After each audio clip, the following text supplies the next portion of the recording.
हम इस बारे में सोचते ही नहीं हैं कि हम दिन रात दुआएं कर रहे हैं, तहज्जुद पढ़ रहे हैं, सूरह बकरा की तिलावत कर रहे हैं, इस्तग़फ़ार कर रहे हैं, लेकिन फिर भी हमारी दुआएं कबूल क्यों नहीं हो रही? क्या अल्लाह की ज़ात हमसे नाराज़ हैं, या फिर हम खुद ही अपनी दुआओं के रास्ते में कुछ रुकावटें खड़ी कर देते हैं जिसकी वजह से हमारी दुआएं कबूल नहीं होती, हमारी हाजात पूरी नहीं होती? तो आज की वीडियो में मैं आपके साथ बहुत कॉमन मिस्टेक्स मेंशन करूंगी जो हम अक्सर लोग कर रहे होते हैं, लेकिन हम उस चीज पे गौर नहीं करते। तो आपने वीडियो को लास्ट तक लाजमी देखना है। बिस्मिल्लाहिर्रहमानिर्रहीम। अस्सलाम वालेकुम एवरीवन। उम्मीद करती हूँ आप सब खैरियत से होंगे। Welcome back to my YouTube channel. अल्लाह ताला खुद कुरान पाक में फरमाते हैं, मुझे पुकारो मैं तुम्हारी दुआओं को कबूल करूंगा। तो फिर क्या ऐसी चीज है, क्या ऐसा मसला है कि हम अल्लाह की ज़ात को पुकार रहे हैं, अल्लाह ताला से दुआएं कर रहे हैं, अपनी हाजात के लिए दुआएं कर रहे हैं, उसके लिए अज़कार भी कर रहे हैं, सूरह की तिलावत भी कर रहे हैं, लेकिन हमारे मसाइल हल नहीं हो रहे, हमारी परेशानियां दूर नहीं हो रही? तो फिर हमें सोचना चाहिए ना कि मसला कहाँ पे है। तो असल मसला हमारे अपने अंदर है। हम जब पढ़ रहे होते हैं, अस्कार कर रहे होते हैं या अल्लाह ताला से मांग रहे होते हैं, तो हमारी नीयतें साफ नहीं होते, हम दूसरों के लिए बुरा चाह रहे होते हैं, या कुछ ऐसी बदगुमानियां अपने माइंड में लेके बैठे होते हैं जो असल में हमारी दुआओं की कबूलियत में रुकावट होती हैं। और इसके साथ हम अपनी रोजमर्रा जिंदगी में कुछ ऐसे काम कर रहे होते हैं, कुछ ऐसे अमाल कर रहे होते हैं जो अल्लाह की ज़ात को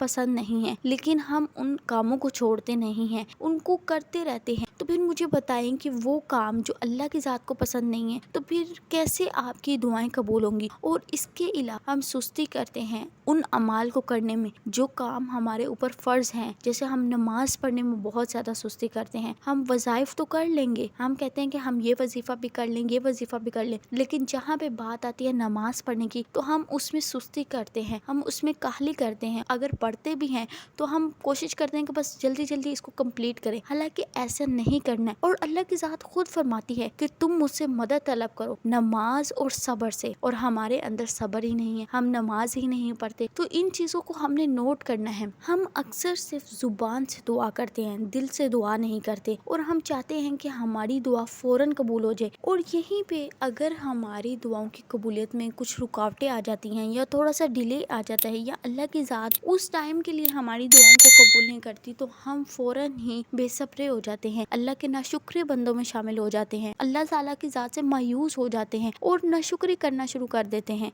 और यहीं से तो आइडिया होता है कि आप अल्लाह ताला पर किस कदर यकीन रखते हैं, आपको किस कदर तवक्कुल है। हमारा यकीन और तवक्कुल बहुत ज़्यादा कमज़ोर है। और नबी पाक सल्लल्लाहु अलैहि वसल्लम फरमाते हैं, अल्लाह उस दिल की दुआ कबूल नहीं करता जो गाफिल और लापरवाह है। तो हमने ऐसे लोगों में नहीं शामिल होना, हमने अल्लाह ताला पर यकीन से तवक्कुल के साथ अल्लाह ताला से मांगते रहना है। हम बहुत ज़्यादा जल्दबाज हैं। हम चंद दिन इस्तग़फ़ार करेंगे, सूरह बकरा की तिलावत करेंगे, चंद दिन ही तहज्जुद पढ़ेंगे, अगर उन दिनों के अंदर हमारी दुआएं कबूल नहीं होती, तो हम उन अज़कार को, उन अमाल को करना ही छोड़ देते हैं। और यही सबसे बड़ी गलती है हमारी। और इस रिलेटेड भी हदीस आती है, नबी पाक सल्लल्लाहु अलैहि वसल्लम ने फरमाया, तुम्हारी दुआएं कबूल होती रहती हैं जब तक तुम जल्दबाजी ना करो। तो हम में से बहुत से लोग, और मैं कहती हूँ ऑलमोस्ट सब लोग ही जल्दबाजी करते हैं। और आप इस चीज से अपने आप को मोटिवेट रखा करें कि हम इस दुनिया में आए ही आखिरत की तैयारी करने के लिए। तो मुझे बताएं कि अगर हम इन मुश्किलात से नहीं गुजरेंगे, इन परेशानियों से नहीं गुजरेंगे, हमारे टेस्ट एंड ट्रायल्स नहीं होंगे, तो फिर कैसे पता चलेगा कि कौन सा बंदा नाकाम हुआ है और कौन सा कामयाब हुआ है? किस बंदे ने अपने मुश्किल में, अपनी परेशानियों में अल्लाह को पुकारना नहीं छोड़ा, अल्लाह पे अपने यकीन को कमजोर नहीं होने दिया। जैसे एक स्टूडेंट है, वो अपने इम्तिहान में कामयाब होने के लिए पूरा साल प्रैक्टिस करता है, पूरा साल वो बार बार गलतियां करता है, फिर उसको सही करता है, लेकिन वो उसको सही करना नहीं छोड़ता, उसकी तैयारी को नहीं छोड़ता। इसी तरह हमने भी अपनी आखिरत की तैयारी को करना नहीं छोड़ना। हमारी सबसे बड़ी मिस्टेक यही आती है कि हम अस्कार को करना छोड़ देते हैं, हम अपनी आखिरत की तैयारी को करना छोड़ देते हैं। आप जो भी अमाल कर रहे हो, जो भी अस्कार कर रहे हो, उनको सिर्फ दुनिया के फायदे के लिए ना किया करें, उनको अपनी आखिरत की तैयारी की नीयत से भी किया करें। और अल्लाह के साथ तो खुद फरमाती है ना, मैं तुम्हारी سارے گمان کے ساتھ ہو، تو آپ اللہ تعالیٰ سے جیسا گمان کریں گے یقین کریں کہ آپ کے ساتھ ویسا ہی ہوگا۔ اور ہم میں سے بہت سے لوگ ایسے ہیں جو اپنے گناہوں پر نادم نہیں ہوتے، زبان سے تو استغفار استغفار کرتے ہیں لیکن ان کے دل میں اپنے گناہوں پر ندامت نہیں ہوتی، وہ شرمندہ نہیں ہوتے، دل سے توبہ نہیں کرتے یا دل سے ارادہ نہیں کرتے کہ وہ آئندہ اس گناہ کو نہیں کریں گے۔ وہ ابھی توبہ کریں گے، کچھ ٹائم کے بعد وہ اگین اسی گناہ کو کر رہے ہوتے ہیں۔ تو آپ نے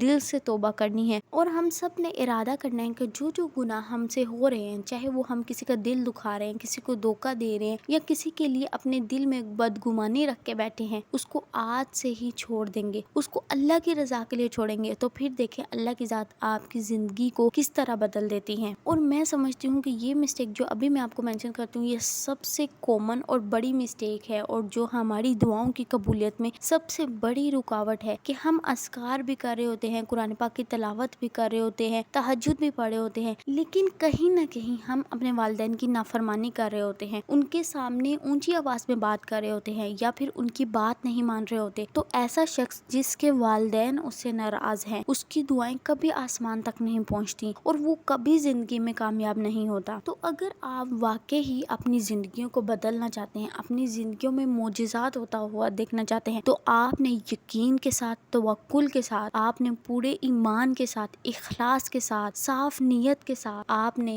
آج سے ہی سورہ بقرہ کی استغفار کی منت مان لینی ہے۔ آپ نے نیت کر لینی ہے کہ آپ 7 دن کے لیے ڈیلی سورہ بقرہ کی تلاوت کریں گے اور اس کے ساتھ ساتھ آپ ڈیلی 7000 بار استغفر اللہ پڑھیں گے اور اس کے ساتھ ساتھ آپ نے 313 بار یا مجیبو پڑھنا ہے۔ یا مجیبو کا مطلب ہے اے دعائیں قبول کرنے والے، اور آپ نے اس کو اس طرح پڑھنا ہے کہ آپ نے جب بھی سورہ بقرہ کی تلاوت کرنے بیٹھنا ہے تو اس کے اول آخر میں آپ نے 7 بار درود ابراہیمی پڑھنا ہے اور درود ابراہیمی پڑھنے کے بعد آپ نے 1000 ٹائم استغفار پڑھنا ہے۔ آپ اس میں استغفر اللہ بھی پڑھ سکتے ہیں اور آپ اس میں استغفر اللہ رب من کل ذنب واتوب الیہ پڑھ سکتے ہیں، اور اس کے بعد آپ نے سورہ بقرہ کو سٹارٹ کرنا ہے۔ سورہ بقرہ کو آپ جہاں تک پڑھنا چاہیں وہاں تک آپ نے پڑھنے کے بعد اگین آپ نے 1000 بار استغفار پڑھنا ہے اور اس کے بعد آپ نے 313 بار یا مجیبو پڑھنا ہے، اور یا مجیبو پڑھنے کے بعد آپ نے 7 بار درود ابراہیمی پڑھ کے اپنے اس وظیفے کو کمپلیٹ کرنا ہے۔ اور میں آپ کو ریکمینڈ کروں گی کہ آپ یا مجیبو 313 بار اس ٹائم پہ پڑھیں جب آپ سورہ بقرہ کے لاسٹ پورشن کو پڑھے ہوں، کیونکہ آپ نے 313 بار یا مجیبو صرف ایک ہی بار میں پڑھنا ہے،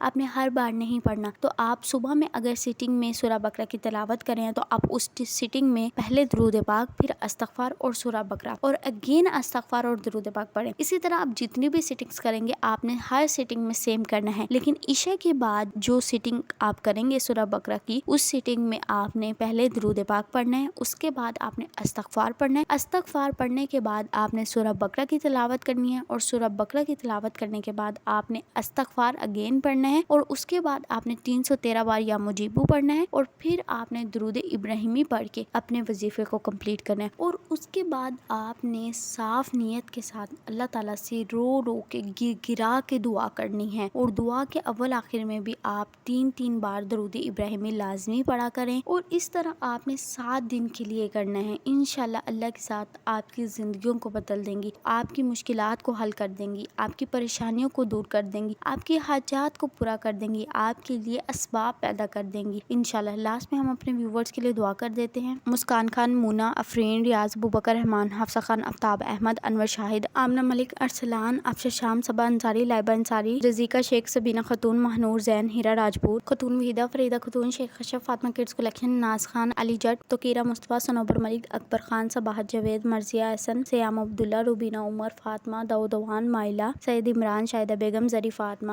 مہنور، ندا خان، حنیفہ، عدیلہ صدیقی۔ اللہ پاک میری ان تمام بہن اور بھائیوں کی جو مشکلات ہیں وہ سب دور ہو جائیں، جو رزق کے لیے پریشان ہیں اللہ پاک ان کے لیے حلال طیب کشادہ رزق کا انتظام فرما دیجیے، اور جو میری بہنیں اولاد کی حاجت رکھتی ہیں اللہ پاک انہیں نیک اور صالح اولاد سے نوازیے۔ اللہ پاک جو میری بہنیں اپنے رشتوں کے لیے پریشان ہیں اللہ پاک ان کے لیے نیک اسباب پیدا فرما دیجیے۔ اللہ پاک ہم سب کے والدین کو صحت تندرستی والی زندگی عطا فرمائیے، آمین ثم آمین۔ نیکسٹ ویڈیو تک اسٹے ٹیون، اسٹے بلیس، اللہ حافظ۔